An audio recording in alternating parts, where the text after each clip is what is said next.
ॐ नमो विष्णवे प्रभविष्णवे। श्रीवैशम्पायन उवाच श्रुत्वा धर्मानशेषेण पावनानि च सर्वशः युधिष्ठिरः शान्तनवं पुनरेवाभ्यभाषत।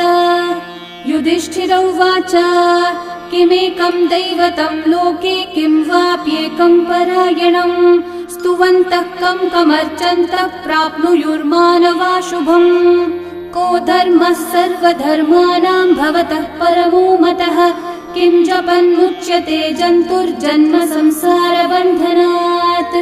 श्रीभीष्म उवाच जगत्प्रभुं देवदेवम् अनन्तं पुरुषोत्तमं स्तुवन्नाम सहस्रेण पुरुषस्तततोत्थितः तमेव चार्चयन् नित्यं भक्त्या पुरुषम् अव्ययम् ध्यायन् स्तुवन् नमस्यं च यजमानस्तमेव च।